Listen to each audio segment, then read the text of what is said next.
Welcome, everyone. Thank you for joining us today. We are the Robert Wood Johnson Foundation Systems for Action program located at the Colorado School of Public Health.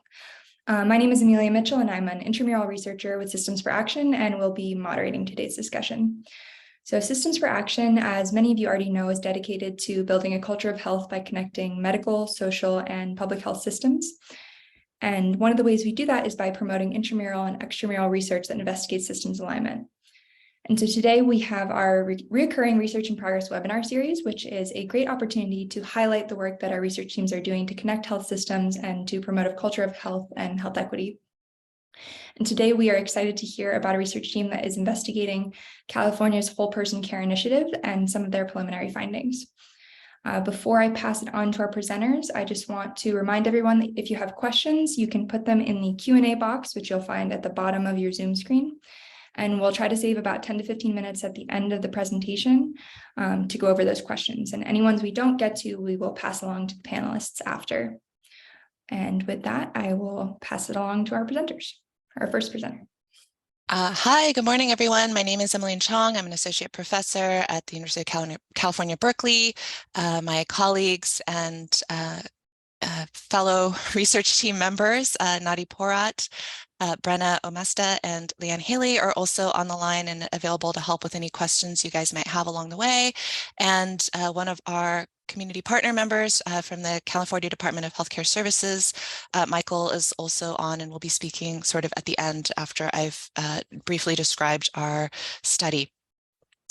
I also just wanted to acknowledge our broader whole person care evaluation team. The research presented here is a team effort, and the study wouldn't be possible without everyone's contributions. Our specific project that we'll be presenting today was funded through the Robert Wood Johnson Foundation Systems for Action portfolio, and specifically a supplemental funding mechanism that allowed us to expand on our existing work on the statewide evaluation of California's whole person care pilot program. Today, what I'll do is start by briefly describing the program and some of the select evaluation results, and then I'll introduce our Robert Wood Johnson Foundation study and how it built on and extended that work. So in terms of the Medi-Cal Whole Person Care Pilot Program and what it is. In California, the Medi-Cal Whole Person Care Pilot Program is one of several innovative demonstration projects included within the state's Section 1115A Medicaid waiver, which allows for flexible use of Medicaid funds to test innovations in service delivery.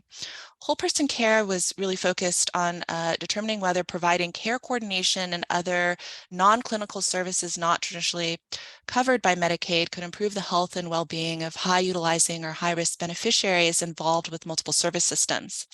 In implementing the program, pilots were required to provide care coordination and demonstrate increased access to social services such as housing, but otherwise had flexibility to tailor their programs to kind of local needs and resources. In terms of who is eligible, whole person care pilots were required to select target populations from one or more of the following 6 groups identified by the California Department of Healthcare Services. So first, high utilizers of avoidable emergency department, hospitals, or nursing facilities. I'll refer to them as high utilizers. 2, individuals with 2 or more chronic physical conditions. 3, individuals with severe mental illness or substance use disorders. 4, individuals experiencing homelessness.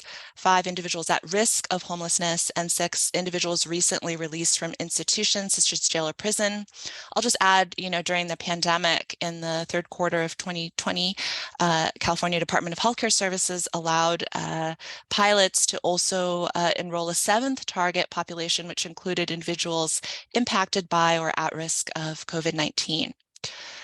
Finally, before I kind of move forward into the evaluation, I wanted to note 2 additional more unique features of the Whole Person Care Pilot Program, which is first, these pilots had to be implemented by collaborative cross-sector partnerships that included at least 1 Medicaid managed care plan, 1 health services agency, 1 specialty mental health services provider, and 1 community partner.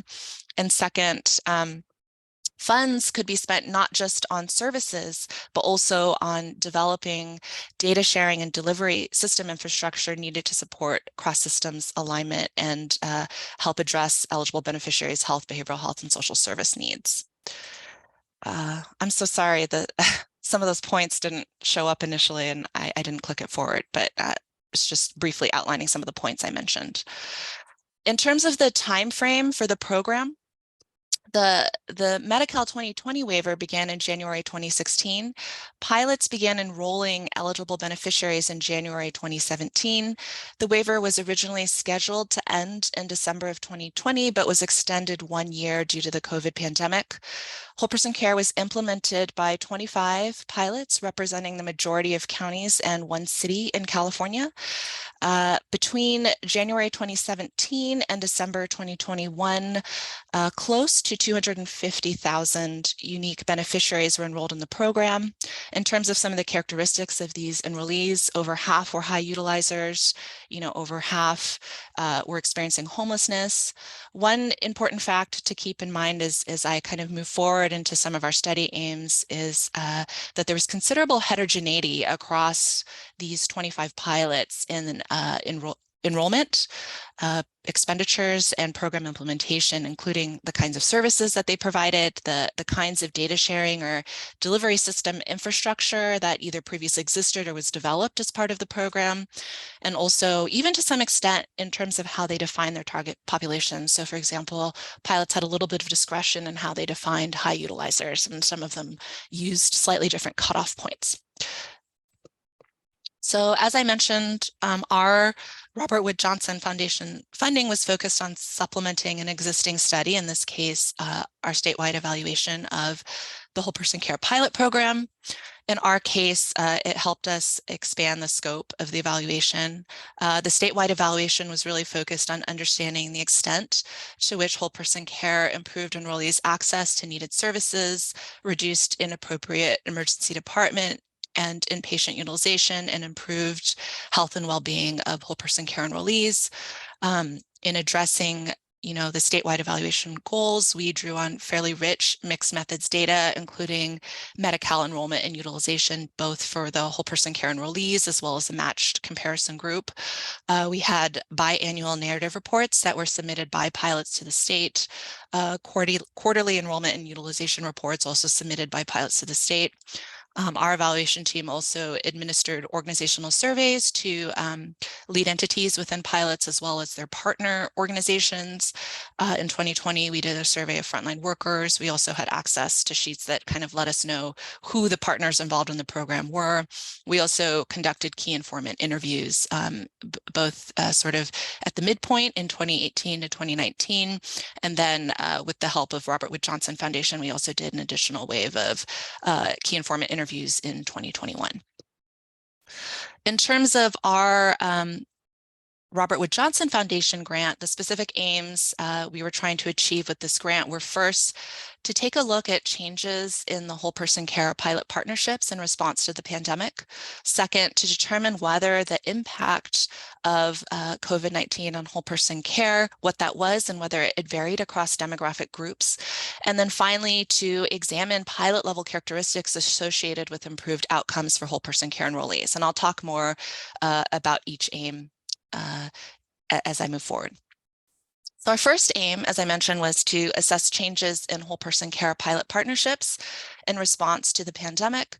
Prior research suggests that coordinated service delivery across interorganizational networks is really important to meet the needs of individuals with complex medical, behavioral health, and social needs. But in practice, these kinds of cross-sector partnerships can be really difficult to develop and sustain, and sometimes partners are more meaningfully engaged than others.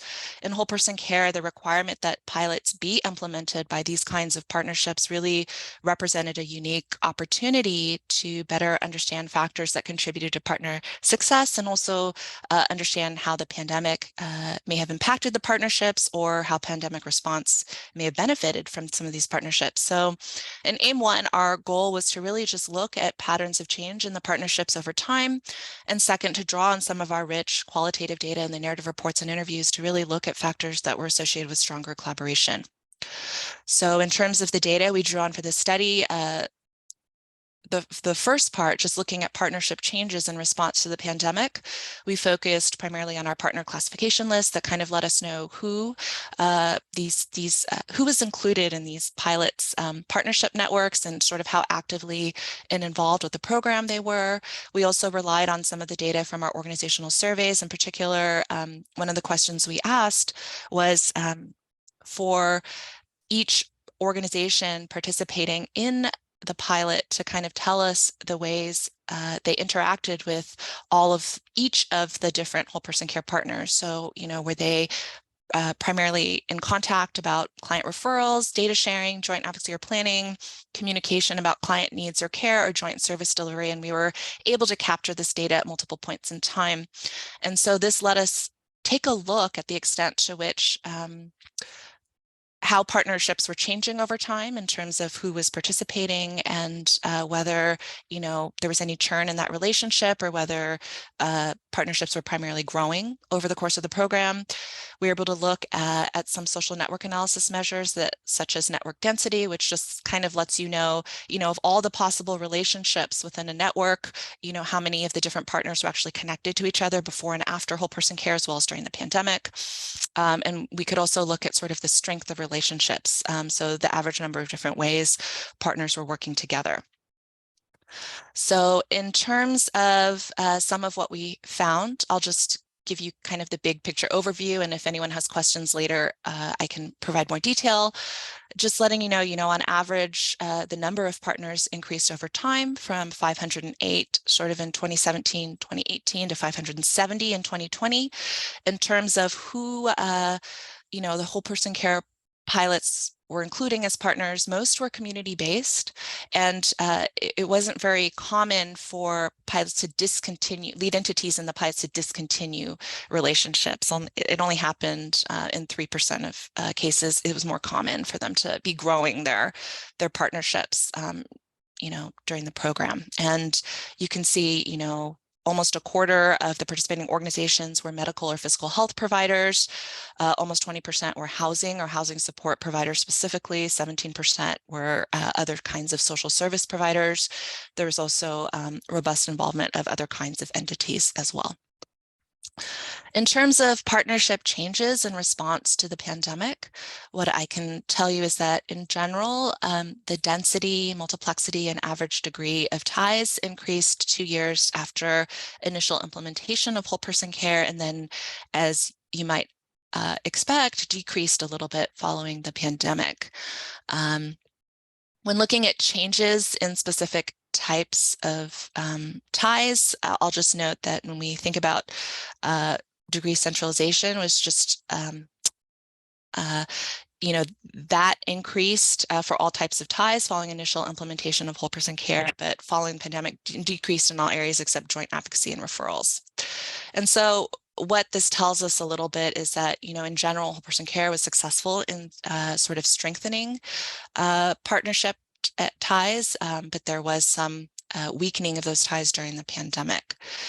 For the second part of what we wanted to know for partnership changes is really a more focused assessment of, okay, so for pilots that were most successful in strengthening those relationships, what were some of the factors that sort of differentiated these pilots? And so in this aim, we also then started to draw on qualitative data and really looked at factors associated with differences in collaboration over time. In this case, as you might expect with administering surveys over time and including during the pandemic, I think due to some concern over missing data in sort of the last wave, when we first administered these surveys to partners, we had over a 50% response rate. In 2021, it was more like 36%. And so for this particular part of our aim, we restricted our analysis just to sort of pre-pandemic data.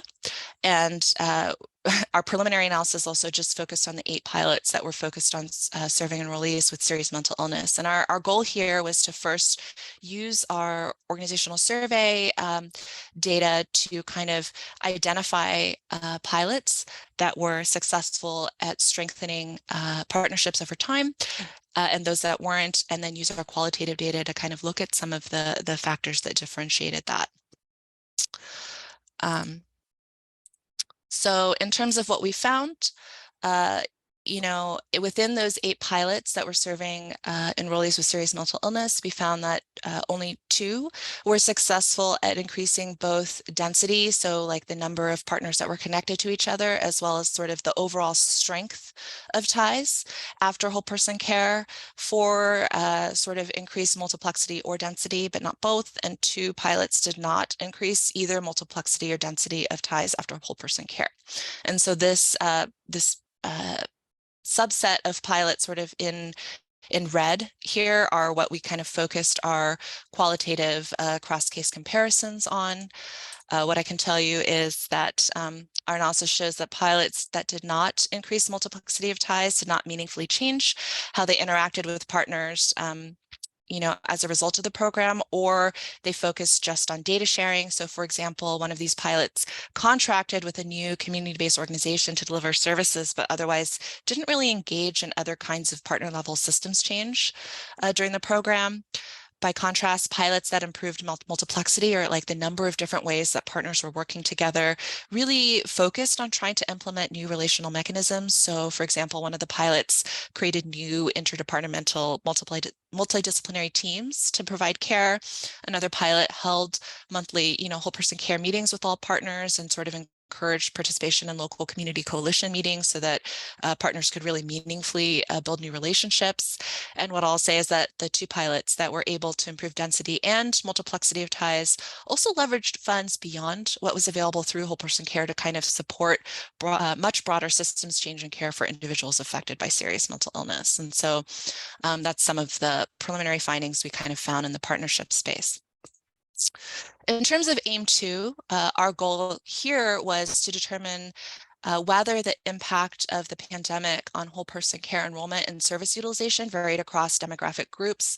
I'll also note just looking at overall impact of the pandemic on whole person care, we also did that analysis. And for those that are curious, there is a policy brief that's publicly available in the link here if you wanted to learn a little bit more than what I'm sharing today.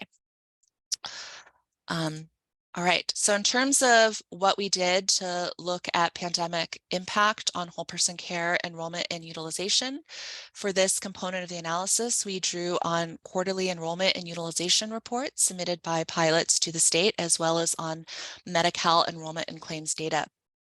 And I'll just kind of briefly talk about the measures we looked at before I talk about some of our findings. So for enrollment, we looked at average cumulative enrollment. We also looked at new enrollment over time, as well as disenrollment.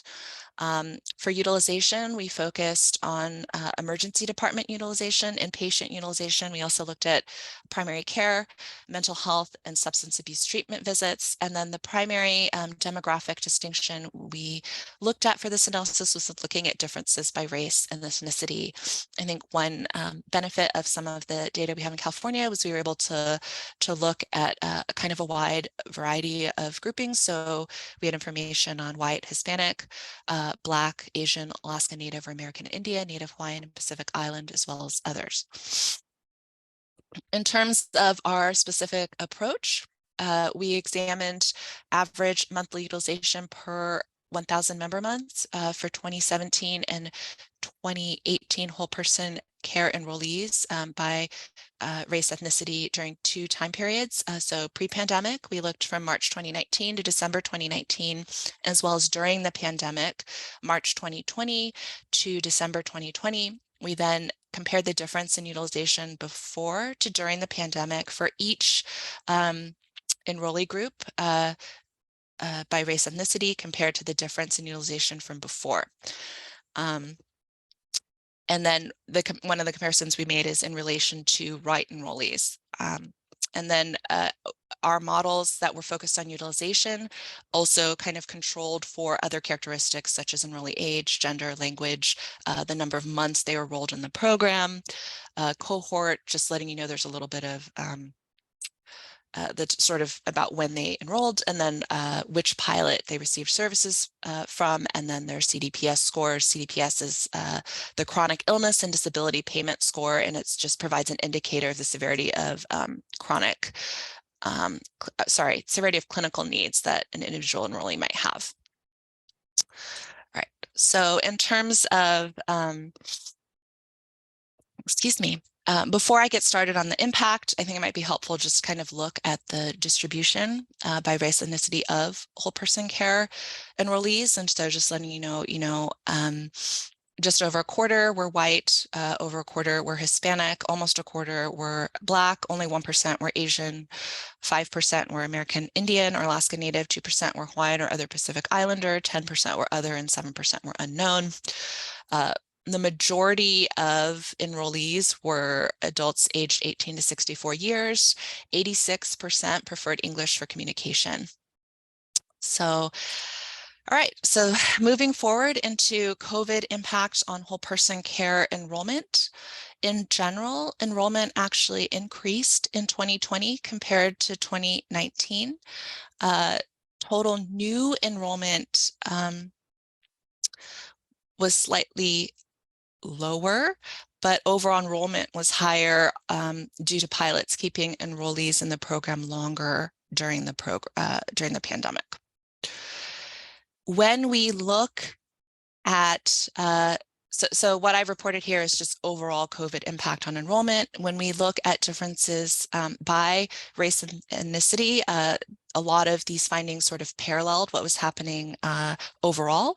So in general, average enrollment increased over time for enrollees of all race and ethnicities. Enrollment of Hispanic and Black enrollees actually increased more than for whites. Enrollment of other racial ethnic groups, though, was a little bit lower than for whites. When we look at, why this is happening, is it people staying on the program longer, or does it have to do with new enrollments?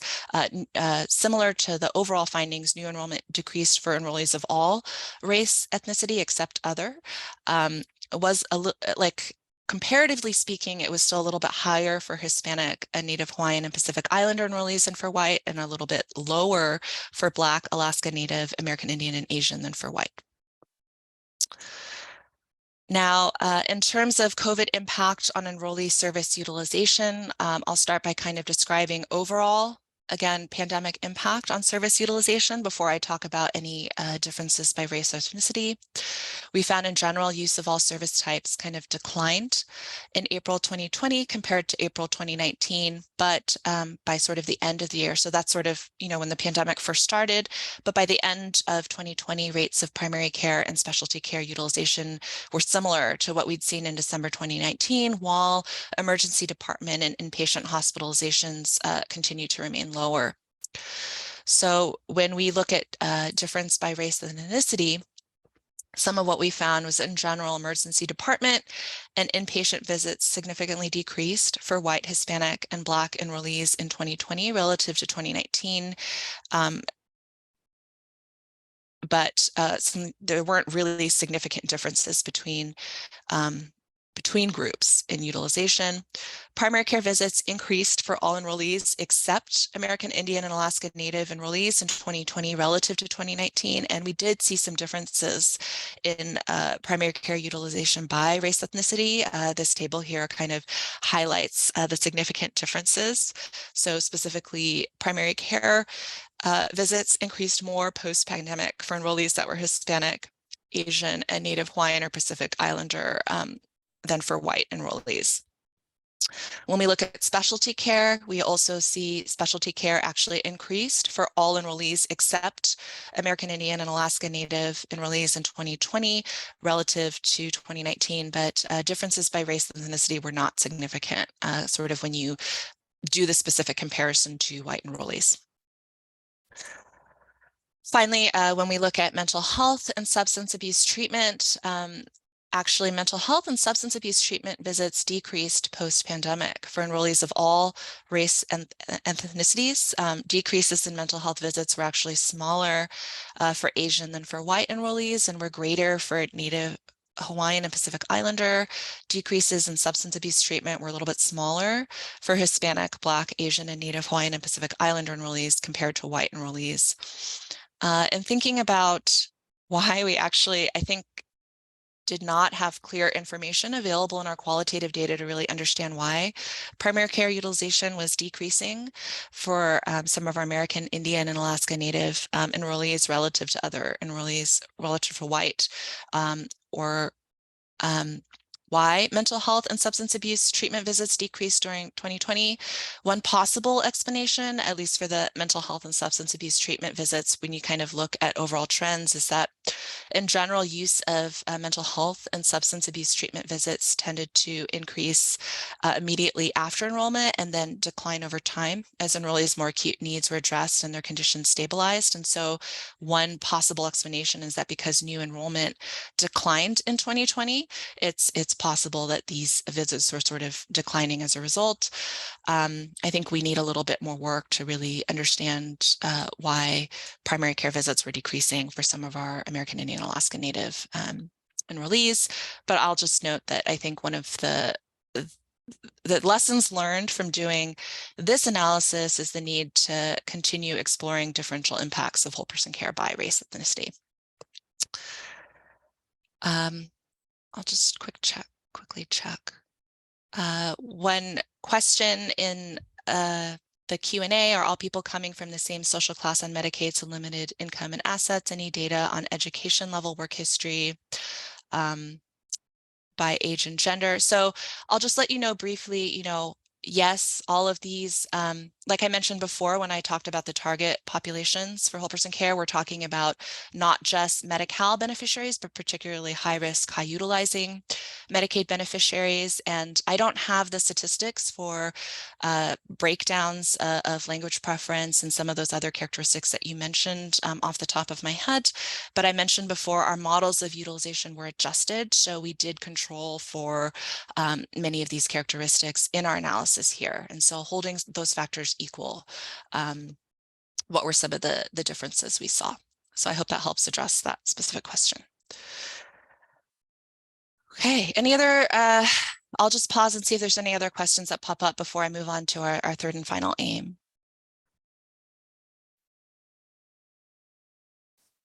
Okay, so our third aim was to really look at and identify pilot level characteristics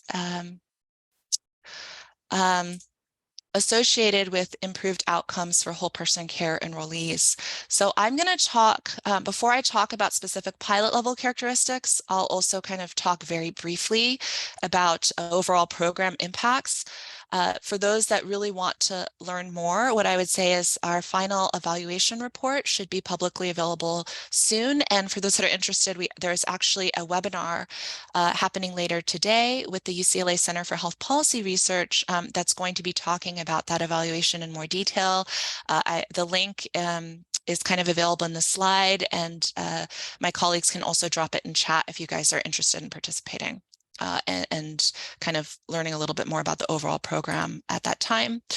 In terms of statewide evaluation, if we were to look at overall impact on whole person care, what I can just tell you some of the highlights is that in our analyses, we found that compared to similar Medi-Cal beneficiaries that were not enrolled in whole person care enrollees' service utilization did change as a result of participating in the program.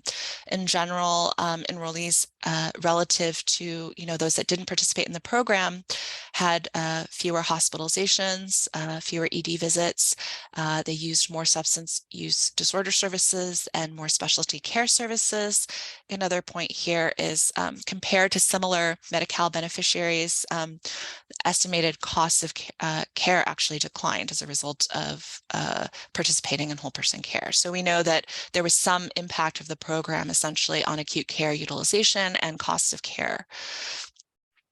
That said, much earlier I mentioned there's a lot of heterogeneity across pilots and how they implemented their programs. And so one thing we were very curious about and explored in this study is whether there was sort of differences across pilots and their ability to sort of impact outcomes for beneficiaries. And we also, if there were differences, what could we kind of figure out that explained some of those differences? And so I'll kind of start out by explaining what we did. So for the 16 pilots that served 1,000 or more enrollees, we actually ran pilot-specific difference in difference models to kind of assess impact of whole person care on ED visits and hospitalizations for whole person care enrollees relative to a matched comparison group. And then based on that, we could determine which pilots were successful at reducing ED visits and hospitalizations versus those that weren't. And then we used a configurational comparative method known as coincidence analysis to kind of identify pilot level characteristics that helped explain reductions in ED or inpatient utilization. So let me just quickly check on Q&A. It looks like my colleagues are handling questions as they come up in chat. So I'm going to move ahead and can address other questions as they come up. In terms of what we found, I'll just briefly note, in general, there were 12 pilots of 16 that were able to reduce emergency department utilization for enrollees relative to a matched comparison group. 5 pilots, 5 of the 16 reduced inpatient utilization for enrollees relative, again, to the matched comparison group. And only 4 pilots actually were successful in reducing both inpatient and emergency department utilization. For our coincidence analysis, there were 105. We put together, we thought about what are some of the different contextual, partnership level, and pilot level characteristics that might explain some of the differences in outcomes. And based on that, we came up with a list of 105 different variables that we thought might explain it. With coincidence analysis, for those of you that participated sort of in our March 2022 think tank session, I talked about that method in more detail. It's a multi-step process. And so the initial step was to take those 105 factors and reduce it, like run an initial analysis to kind of identify the variables that seemed most promising in explaining both the presence and absence of our outcome. And then once we'd identified those, we did the more formal modeling process to kind of identify the final factors that fell out. And I'll kind of walk through some of our key findings now. In terms of, we ran 3 sets of analyses. So first we looked at whether, factors that explained reductions in inpatient utilization. We then looked at factors associated with reductions in emergency department utilization. And then the third set was factors that differentiated pilots that were able to reduce both emergency department and inpatient utilization. So in terms of what we found in looking at whether pilots were able to reduce inpatient utilization, there was essentially 2 factors that emerged as meaningfully differentiating pilots that reduced inpatient utilization from those that did not. Those factors were the total mean expenditures per enrollee. As I mentioned before, there is considerable heterogeneity across pilots in the amount of money spent, both on services and overall. And so we were able to kind of look at invoice data to calculate some of that. And then there was also significant differences across pilots in sort of baseline utilization rates among enrollees. And so one of the factors we also found significant was sort of the average inpatient utilization rate for enrollees in the year prior to whole person care enrollment. And specifically, we found that pilots that successfully reduced inpatient utilization tended to have above average inpatient utilization rates prior to whole person care, or average mean expenditures per enrollee and then pilots that didn't reduce inpatient utilization tend to have below average expenditures per enrollee. Sort of the cutoff point for being considered below average is if you spent less than about $9,200 per person. Let me just quickly, thank you for that. In terms of factors that explained whether pilots reduced emergency department utilization, there were sort of 4 factors that popped out as potentially meaningful. First, whether the pilot partners included a local housing authority or another kind of public housing partner that was actively involved in whole person care. Whether in sort of performing whether part of their process of identifying who was eligible for the program included a street or shelter-based component, and then sort of who the pilot identified as their populations of focus. So like I mentioned before, pilots had a lot of flexibility in who they chose to focus on serving, and we found that there was some differences among pilots that deliberately chose to focus their programs on serving high utilizers or on individuals experiencing serious mental illness or substance use disorder. And specifically, we found that pilots that successfully reduced emergency department utilization focused on serving SMI or SUD enrollees, or they were focused on serving high utilizers and had at least one public housing partner. By comparison, pilots that did not reduce ED utilization did not have a public housing partner, and they didn't use street or shelter-based outreach for identifying eligible enrollees. Finally, in looking at whether pilots were able to reduce emergency department and inpatient utilization, here there were 4 factors that really emerged as meaningful.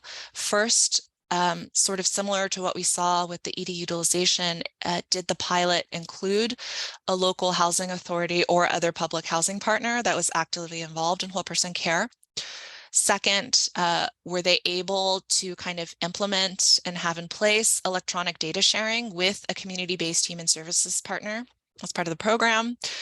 Whether the pilot focused on serving high utilizers, and then finally, in their approach to enrolling eligible beneficiaries in the program, did they use a more client-centered approach? Meaning, you know, instead of did they enroll at the point of care, for example, you know, find enrollees and try to get them enrolled in the program at the hospital, at the clinic, or in the field?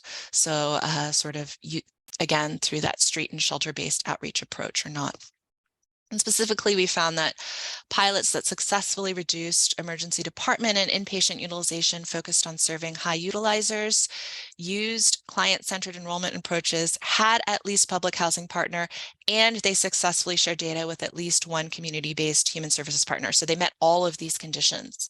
And then pilots that did not reduce emergency department and inpatient utilization, we found they either didn't have a public housing partner or they didn't share data electronically with a community-based human services partner. Any questions before I kind of before I kind of wrap up?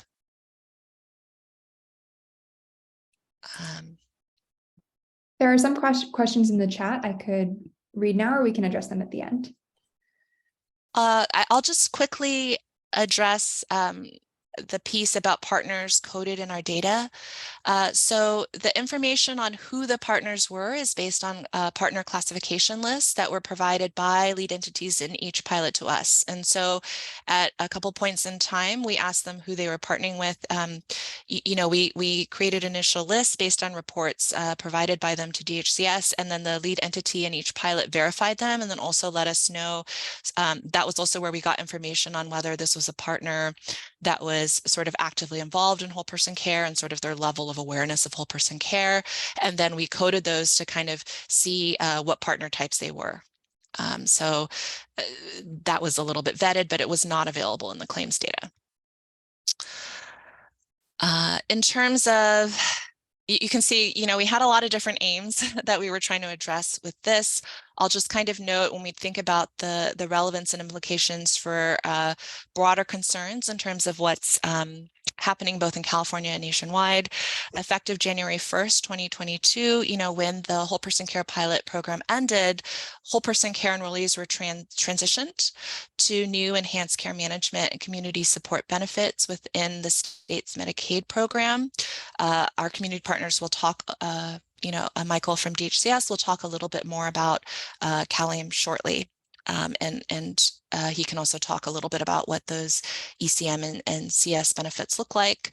And I'll just also note, as of January 2023, if we look nationwide, 18 states have approved Section 1115 waivers with social determinants of health provisions, and 11 have pending waivers. And so there's more and more states that are trying to address social needs that may be similar to what was tried to accomplish with whole person care. And so hopefully these findings were of a little bit of interest.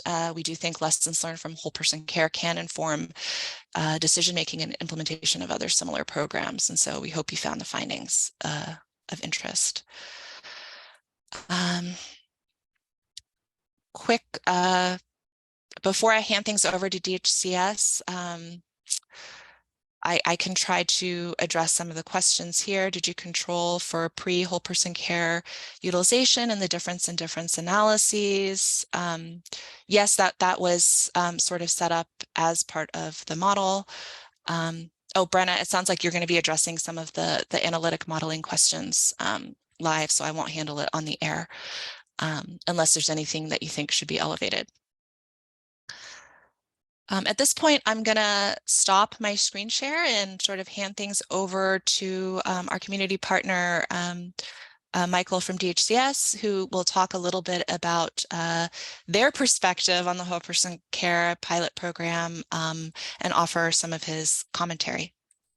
Thank you. Thank you so much for that presentation, and good morning, everyone. My name is Michael, and I'm a branch chief here at DHCS in the Managed Care Quality and Monitoring Division. So a little over 6 years ago, I actually started as the unit chief for whole person care. And so, working with a lot of the legacy pilots and the new pilots to get their program started. So it's really exciting to see a lot of the lessons learned advance under CalAIM and the work that we're doing here at DHCS. But we know our administration's 10-year vision for Medi-Cal is that people served by our programs should have longer, healthier, happier lives. And to this end, and this whole person or whole person-centered approach and population health approach, the healthcare services are only one component of supporting people to have, better health and better life outcomes.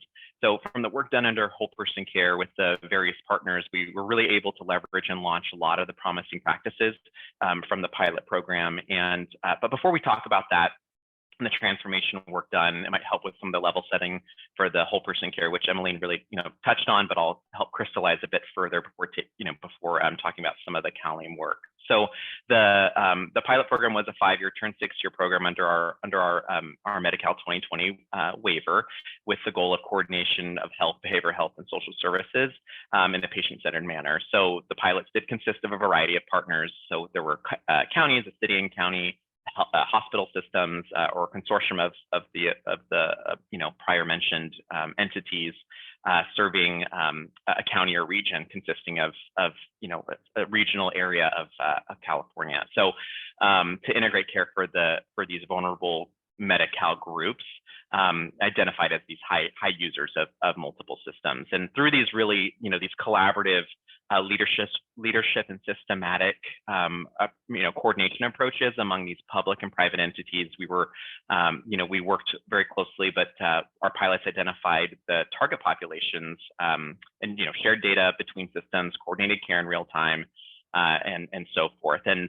I know that Emmeline did talk about the target populations, so I won't repeat those. But for those of you who are tracking the many moving pieces of the California Advancing and Innovating Medi-Cal initiative, you'll hear a lot of the you're going to hear a lot of the same buzzwords that really align or parallel with enhanced care management and community supports. But what we know through whole person care, the Health Homes program, Medi-Cal data, this includes the evaluation work that UCLA has done, and a variety of interviews and in statewide visits, is that many of our Medi-Cal members have historically experienced a very fragmented healthcare system where they had to access a variety of different disparate systems. We oftentimes will highlight 6 or more disparate or separate delivery systems. For example, the spanning across managed care, fee-for-service, mental health, substance use disorder, dental, those kinds of things, in order to get their needs addressed. And these services oftentimes really vary from county to county, which has led to a lot of disruption in the care for members. And what we know is this administrative complexity and variation significantly impacts care coordination needs and clinical outcomes, especially for those members who are experiencing a lot of, I would say, undue barriers, due to socioeconomic factors, or perhaps limited English proficiency and so forth. So really leveraging the promising results from the health homes program and whole person care, and addressing these high need populations. In January 2022, we were able to launch these evolved programs, being enhanced care management and community support. So enhanced care management is a benefit. It's person-centered and it's also community-based care management provided to our highest need Medi-Cal members through primarily through in-person engagement where members live or seek care or choose to access services. So through enhanced care management, our members with complex needs have their care coordinated by what we call a lead care manager, knowledgeable of community resources and services, and available to coordinate care addressing both medical needs and then their social pieces or social components or social drivers of health. So whereas these services were available to some Medi-Cal beneficiaries as under the whole person care or the health homes programs, in the years past. But now under Cal-AIM, it's really reshaped Medi-Cal and allowed this to be a benefit across the state or statewide. So the other really cool transformational feature of Cal-AIM and in support of Medi-Cal is the community supports work, which the community supports program, or what we call, or you might have heard of them as in lieu of services. In California, we call them community supports. They're relatively new services that also launched in January 2022 and provided by managed care plans, Medi-Cal managed care plans, as medically appropriate and cost-effective alternatives to traditional medical services or settings. And they're also optional for our managed care plans to offer and optional for our members to receive. So the services, the community support services, have been shown to be highly valuable, across the board to members for substituting and decreasing utilization of a range of Medi-Cal services, such as hospital care, nursing facility care, emergency departments, and so forth. So they're designed to really address the community supports are really designed to address the social drivers of health, SDOH, which are the factors in people's lives that influence their health.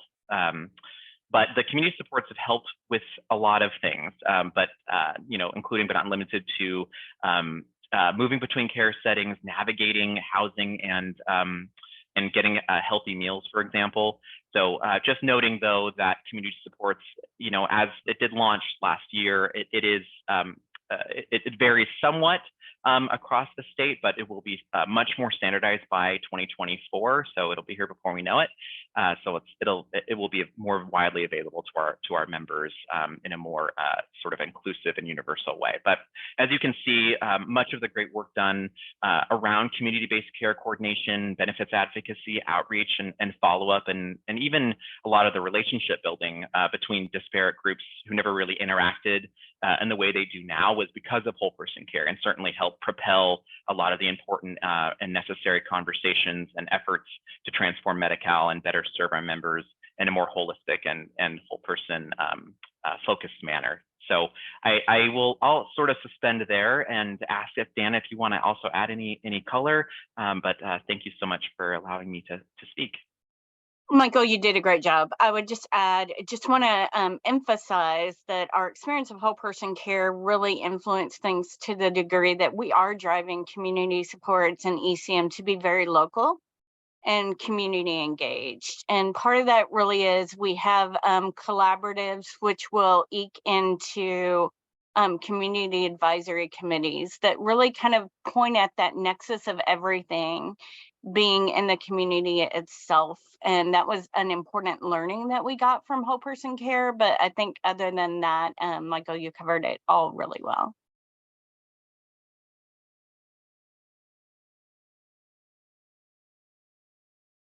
So with that, I think we can move into our final question and answer session. I know we've been answering some in the chat. We have about 10 minutes left. I saw, Emmeline, that you had saved one to answer live. Oh, I had meant to type it in and then accidentally just missed it and then answered it. I think it was just a question related to what outcomes the overall evaluation kind of looked at and over what time frame. And so the answer is actually in the chat already. So we have another question. So Ken says, this is fascinating. So Medi-Cal is building a locally based social welfare system, one patient at a time. Yes. I'd probably phrase it a little bit differently. I mean, I think that it really is that social determinants of health or social drivers of health, however you want to phrase that. We've gone from social determinants to social drivers, really do impact how someone can access health. And so it's not that we've created a social system, but we've created ways that we can address disparities that take into account the social needs of an individual that stop them from getting health care proactively. So instead of the healthcare being so reactive to everything, we want to take those most vulnerable and interact with them at an earlier point, because it is about healthcare. So it's not just about the social system, but how do we marry those two in a way that really encourages and enables people to use preventive care instead of reacting to things that happen to them. I hope that kind of answered the question. Yeah, that was great. David has a question. So the $383 savings that you had mentioned, is that per capita or is that a gross savings? Per person per year. Okay. And we've answered most of the questions in the chat, but I just wanted to open them up to see if any other presenters have some thoughts. So there's a question from Chris that is, how well have these programs with a care manager done in terms of having resource lists that stay up to date? Well, they're kind of new. So I think we're in the process of putting a few things together that will help that. I'd say the resources right now probably are more stale than they should be, but we've got collaboratives that are really community-based. So they include our managed care plans, they include the county agencies, as well as those who are offering ECM and community supports. So one of the things we're going to ask those collaboratives to do is really have a cadence, a place and a way to update on an ongoing basis all the connections that need to be made. Because if the information is stale, the resources won't be, the referrals won't be made timely. Another thing we've done is the ECM and community support providers are required to be in the provider manual and on the plan's website. So it's pretty easy to find out who is available to offer ECM or community supports. And I'll just add live a follow-up to the chat. The question was sort of how this individual, Chris, also just asked the extent to which CBOs may have been incentivized to do this relationship building. And I can share this isn't published yet. One of the things we have been looking at and collected data on is pilots varied a lot in the kinds of incentives that they passed on to partners. And so we have survey data about, their use of what they incentivized, including things like, incentivizing them to participate in meetings. Some partners did this, some didn't. Did they incentivize them to to kind of engage in some of these more onerous administrative benefits, and what did they think of that? And so we do have some qualitative data as well as survey data sort of on what was incentivized and how effective they found it. Awesome. Well, and incentivize, I think it's important to point out that those lessons carried over into Calais. So we've got a couple, we actually have several incentive programs. We have one that incentivizes working with schools. We have one that incentivizes with working with housing authority. We have another one that the managed care plans give incentives to CBOs to participate. It's called our incentive plan program. And then we have Cited, which is a program by which we as a state invest in CBOs and others to create infrastructure. So really enabling entities to be part of the system that aren't traditionally really is a focus of what we're doing and where we're headed with things. Awesome. We have a few more questions in the chat. The first is, what kind of issues are brought to the community advisory committees? Well, those haven't totally stood up yet. So we're still kind of at a stage of learning. I will say, in general, some of the issues we've heard are, how do I get involved is always one of those issues. Volunteer and or participate or become a provider. If there's a population that's underserved, that's a place where that can be discussed and resources to hear them. And oftentimes it's more those informal conversations and connections that you don't make on the daily when you're interacting with your work daily, but that assist your work in moving forward, that we found to be important as those relationships are built. Awesome. There's a few methodological questions. And so we have found that people experiencing high utilizations would have low utilizations right after, regardless of intervention. Did you find that, and did you take that into the analysis? Yeah, so I can answer that. But this is common. Whenever you look at utilization, especially these adverse events, if you'd like to call it that, you see that over time, the frequency of these events decline. But that's then particularly speaks to the strength of the assessment that we conducted by using the control group. So if that kind of regression to the mean happens, it happens both for the intervention and control group.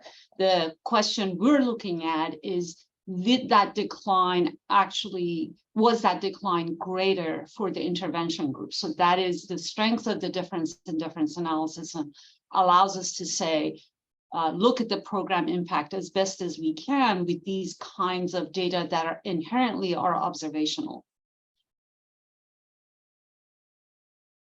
Got it. And can you give some quick details on your use of social network analysis and how it benefited the program? So this was our team's first foray into social network analysis, and I will say it was burdensome to administer and also burdensome to analyze on the back end. I'm not sure we did it timely enough to necessarily feel like it benefited the pilots that participated. But I will say, for understanding better what was happening within the pilots, whether we felt that, they meaningfully strengthened ties, giving us another lens to look. I do think the data was useful from that perspective. In the AIM-3 analyses, we actually were curious whether some of the changes in partnership strength, some of those metrics might be linked to their ability to impact outcomes, at least for the handful of outcomes we looked at. Those measures didn't kind of rise to the top as the most important characteristics.